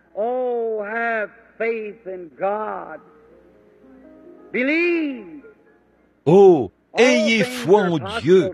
Croyez. Tout est possible à ceux qui croient. Très bien, Billy. Est-ce que c'est ton patient? Amène-le.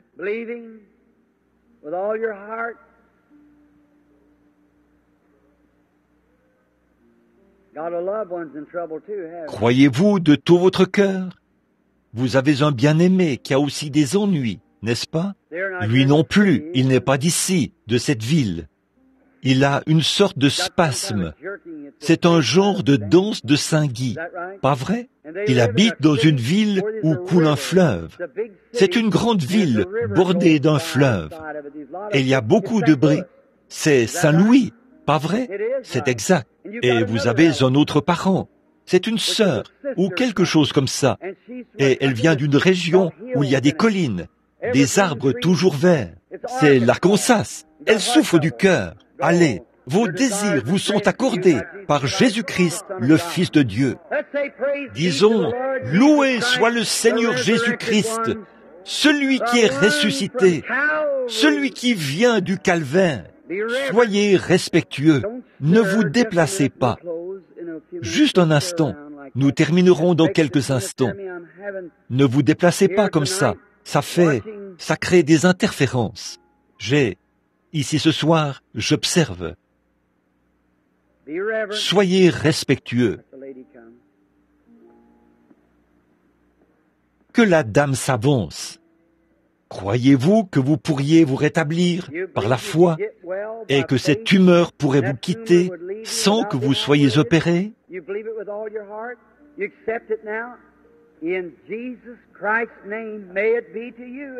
Vous croyez cela de tout votre cœur? Vous l'acceptez maintenant? Au nom de Jésus-Christ, qu'il vous soit fait comme votre foi l'a déclaré. Amen. Monsieur, vous qui êtes assis là, avec la cravate rouge, vous souffrez d'une hernie. Vous croyez que le Seigneur Jésus vous rétablit? Vous acceptez cela? Vous venez aussi de l'extérieur de la ville. Je vois que vous venez aussi du bord de la rivière, en amont, de Cincinnati. Pas vrai? Très bien. Comme vous travaillez ensemble, levez-vous tous les deux maintenant même et soyez rétablis au nom de Jésus-Christ. Que Dieu vous bénisse. Cette chose vous quitte. Rentrez chez vous. Soyez en bonne santé. Venez, madame. Ayez la foi. Vous croyez que ce problème gynécologique vous a quitté? Vous acceptez Jésus comme votre guérisseur pour ça maintenant? C'était un abcès qui coule, et ce serait très rapidement devenu un cancer. Mais votre foi vous a sauvé. Maintenant, allez, donnez la louange à Dieu pour cela, et tout ce que vous demanderez vous sera accordé. Venez, monsieur, croyez de toute votre âme. Si Dieu révèle votre problème, accepterez-vous votre guérison? Vous souffrez du cœur, pas vrai? Vous croyez qu'il vous guérit maintenant? Alors, il le fait. Votre foi vous guérit. Allez, et ayez la paix de Dieu.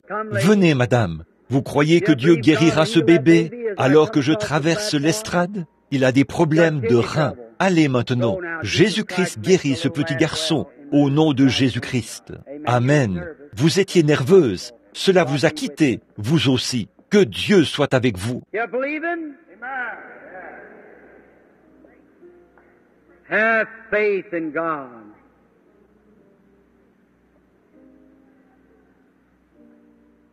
Vous croyez en lui? Ayez foi en Dieu. Vous voulez vous remettre de ce problème de bronche? Vous croyez que Dieu vous en guérit? Si vous le croyez de tout votre cœur, levez-vous, madame. Acceptez votre guérison. Que Dieu vous bénisse. Vous pouvez rentrer chez vous maintenant, être rétabli. Très bien. Croyez-vous de tout votre cœur? Accepterez-vous votre guérison si Jésus-Christ, qui parle, révèle votre problème? Nous sommes des inconnus l'un pour l'autre, mais il connaît votre problème. Vous avez un problème féminin, gynécologique, au niveau de l'utérus et de l'ovaire. Allez maintenant, Dieu vous a rétabli. Votre foi vous sauve, madame, au nom de Jésus-Christ. Disons, gloire au Seigneur. Chacun de vous peut être rétabli en ce moment, si vous croyez. Maintenant, madame, levez-vous là où vous êtes. Regardez par ici. Tout cet auditoire, un grand pourcentage de ces gens souffrent de nervosité. Parfois, vous avez l'impression que vous allez perdre la tête, n'est-ce pas? Vous devenez tellement nerveuse. Récemment, vous avez laissé tomber quelque chose. C'était un plat ou quelque chose que vous teniez en marchant. Mais maintenant, Jésus-Christ vous en a guéri et vous en êtes conscient. Alors, continuez votre chemin et réjouissez-vous. Maintenant, au nom de Jésus, le Fils de Dieu, je défie chaque croyant ici de croire que ceci est la vérité. Le croyez-vous? Eh bien, dans ce cas, si ceci est la vérité confirmée de Dieu, écoutez-moi. Posez vos mains les uns sur les autres pendant que je prie pour vous. Et je veux que chaque personne qui est ici maintenant accepte sa guérison. Dieu Tout-Puissant, sois miséricordieux envers les malades et ceux qui ont des besoins. Ici, dans cette salle tout entière, on dirait qu'il y a en ce moment une grande colonne de lumière. Je sais qu'il y a quelqu'un qui se tient près de moi, qui a les mains sur moi, alors que j'ai les mains posées sur les mouchoirs. Bénis-les, Seigneur, pour la guérison des malades. Tous ces gens ici qui sont dans le besoin, leurs bras et leurs mains posés les uns sur les autres, puisse la puissance, le moyen pourvu par Dieu, le Fils de Dieu, dans sa grande puissance et sa majesté, balayer ce bâtiment comme un vent impétueux et condamner toute maladie, chasser tout mauvais esprit. Maintenant, je condamne Satan. Je revendique la victoire sur lui à l'instant. Sors de ces gens, Satan, au nom de Jésus-Christ. Que tous ceux qui sont ici et qui croient que Jésus les guérit se lèvent et donnent la louange à Dieu au nom de Jésus-Christ. Ô Dieu, au nom de Jésus-Christ, ils acceptent maintenant leur guérison.